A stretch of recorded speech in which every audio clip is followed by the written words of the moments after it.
IMF ने हमें आड़े हाथों लिया और नाक से लकीरें निकलवाई।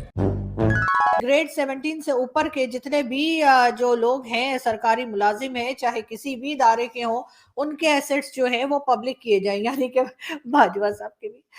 अब इसमें और फिर हमारे टैक्स टू जीडीपी रेशो के मसाइल हैं, जो कि मेरा ख्याल है जो टैक्स टू जीडीपी रेशो है वो 84.4% है। पूरी दुनिया में ये ज़्यादा होती है। ज़बरदस्त खबर है। ये खबर पढ़ने के बाद हमने कहा hats off to IMF. IMF का मुंह चूम लेने का दिल किया, दिल बाग बाग हो गया, गार्डन गार्डन हो गया।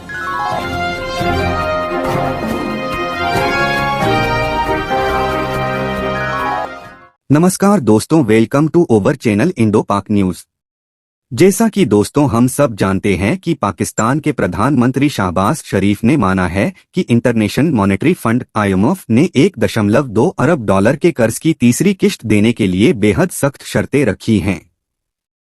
शरीफ ने कहा, आईएमएफ ने जो शर्तें रखी हैं वो हमारी सोच से भी ज्यादा सख्त और खतरनाक हैं, लेकिन क्या करें, हमारे पास कोई और चारा भी तो नहीं है, जिससे पाकिस्तान की जनता को भारी नुकसान उठाना पड़ सकता है। तो आइए दोस्तों इसी पर आधारित इस वीडियो को देखते हैं। जय हिंद।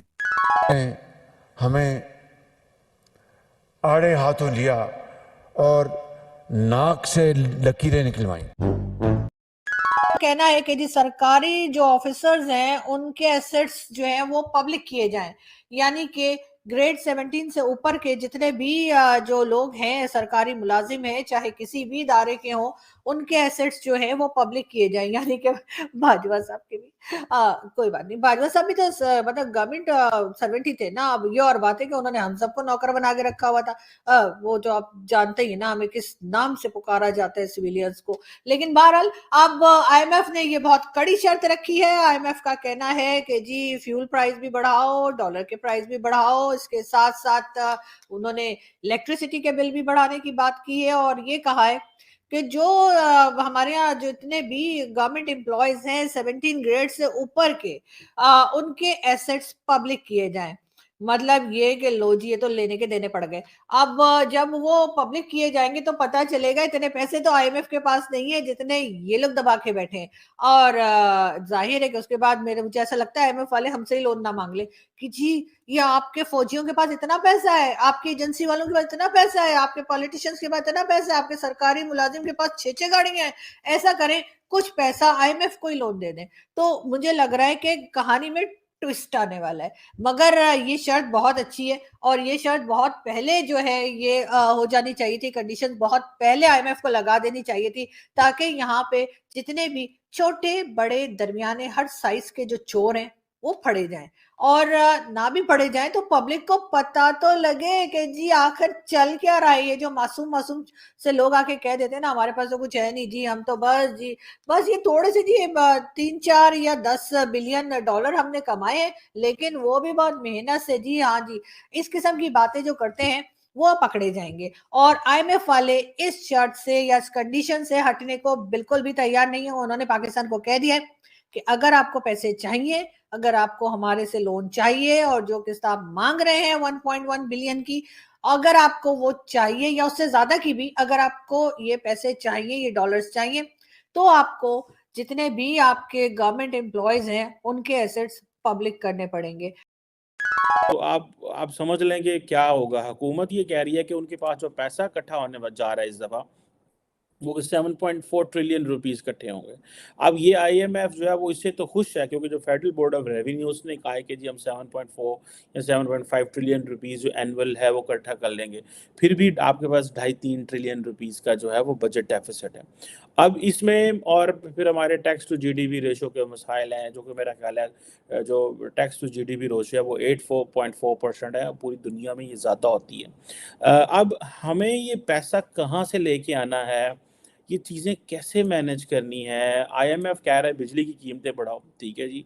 और दूसरा ये है कि जो फिजिकल गैप है वो बड़े से बड़ा होता जा रहा है, ये छोटा होने का नाम नहीं ले रहा। और इसको आप ये समझ लें कि अगर वो कहते हैं जी तेल की कीमतें उन्होंने 30 रुपये बढ़ाई हैं, तेल की कीमतें वो और 30 रुपये बढ़ाने जा रहे हैं। तो अगर 300 रुपये का तेल हो रहा है, अभी किसी से मेरी बात हो रही थी यहाँ पे, वो कह रहे थे ठीक है 280 रुपये का, $1 पाकिस्तान में 280 रुपये का, यानी कि 300 पे गया तो इकोनॉमी ख़त्म।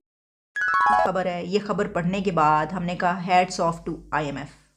आईएमएफ का मुंह चूम लेने का दिल किया, दिल बाग बाग हो गया, गार्डन गार्डन हो गया, क्योंकि इससे पहले तक तो हम आईएमएफ को बहुत बुरा भला कह रहे थे कि देखो 7,000 बिलियन रुपीस के टैक्सेस सब के सब आवाम पर, जो भी हो रहा है आवाम पर ही पड़ रहा है, सब कुछ बेचारे गरीब जो सबसे लो क्लास है उसके ऊपर डाला जा रहा है, या मिडिल क्लास पे सब कुछ डल रहा है। बिजली के बिल महंगे होने से लेकर कि आईएमएफ ने सरकारी अफसरान के असासे पब्लिक करने का हुक्म दे दिया, और पब्लिक करने पर बजिद सरकारी अफसरान के असासे पब्लिक करने के लिए अथॉरिटी के क़याम का मुतालबा। तो ये काम जो है ना, अब पूरी कौम को इसके ऊपर लग जाना चाहिए और ये करवा के दम लेना चाहिए गवर्नमेंट से। गवर्नमेंट के ऊपर प्रेशर डालना चाहिए कि जनाब ये डिमांड जो है मानी जाए।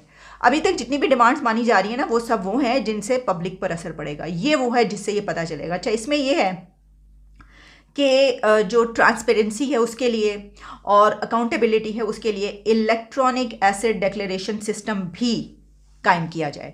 और फिर ये भी है कि बैंक अकाउंट्स खुलवाने से पहले ब्यूरोक्रेसी के एसेट्स चेक किए जाएंगे। ब्यूरोक्रेसी के अकाउंट्स खोलने के लिए बैंक जब कोई खोलने के लिए जाएगा, कोई अफसर वहाँ पे मेरा अकाउंट खोल दो, पता चलेगा ये कोई अफसर है, तो उससे ये पूछा जाएगा कि एफबीआर से पहले बताएं जी इनके एसेट्स दें, हमें इनकी तमाम मालूमात दें, बैंक ये पूछेगा। और बैंक अकाउंट्स खोलने के लिए 17 से 22 ग्रेड के तमाम अफसरात उनको अपनी तमाम मालूमात फराहम करना पड़ेंगी, तमाम इंफॉर्मेशन देना पड़ेगी। अब होगा क्या? ब्यूरोक्रेसी ने एड़ी चोटी का जोर लगा देना है कि आईएमएफ का प्लान ना हो, वो मुल्क डिफॉल्ट हो जाए। वो कहेंगे मुल्क डिफॉल्ट होने दो, कोई मसला नहीं है भाई, आप पाकिस्तान को डिफॉल्ट करवा दें, लेकिन हम अपने असासे डिक्लेयर नहीं करेंगे। ब्यूरोक्रेसी, सरकारी अफसरान का एड़ी चोटी का जोर लगाएंगे ये लोग कि अब आईएमएफ का प्लान ना हो सके, बेशक मुल्क डिफॉल्ट हो जाए, कोई मसला नहीं।